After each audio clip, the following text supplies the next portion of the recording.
కూరలో ఉప్పు తక్కువైందనో చదువు తక్కువైందనో సాకులు వెతికి కట్టుకున్న భార్యను వేధించే మగవాళ్ళు ఇంకా ఉన్నారా? దురదృష్టవశాత్తు అలాంటి ఘటన ఒకటి వెలుగులోకి వచ్చింది.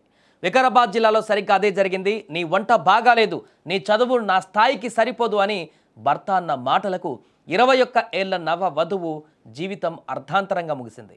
నువ్వు నాకు అక్కర్లేదు, అక్కడే చావు అని భర్త అన్న ఒక్క మాట ఆమె మెడకు ఉరితాడైపోయింది.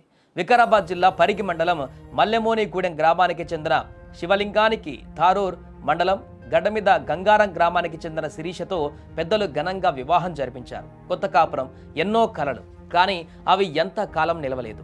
భర్త శివలింగం రూపంలో శిరీషకు నరకం మొదలైంది. కారణమేంటో తెలుసా?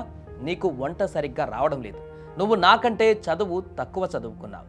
నిత్యం ఆమెను ఈ మాటలతో వేధించేవాడు, చంపేసేవాడు. భర్త వేధింపులో రోజు రోజుకు పెరిగిపోవడంతో శిరీష ఒకరోజు గట్టిగా నిలదీసింది. దీంతో కోపం పెంచుకున్న శివలింగం ఆమెను తీసుకువెళ్లి పుట్టింట్లో వదిలేసి వచ్చేశాడు. గొడవ సద్దుమణిగాక మళ్ళీ పిలుచుకుంటాడేమో అని ఆశగా భర్తకు ఫోన్ చేసింది శిరీష. కానీ అవతల నుంచి వచ్చిన సమాధానం ఆమె ప్రాణం తీసుకునేలా చేసింది. నువ్వు నాకు అక్కర్లేదు, నువ్వు అక్కడే చావు అని శివలింగం కర్కశంగా మాట్లాడాడు. ఆ మాటలు తట్టుకోలేకపోయింది.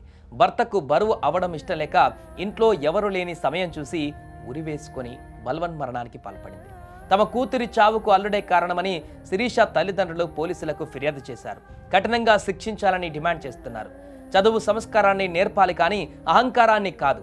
వంట రాలేదని ఒక మనిషిని వదులుకోవడం, చావమని చెప్పడం పైన ఇప్పుడు తీవ్రమైనటువంటి వ్యతిరేకత వ్యక్తమవుతుంది.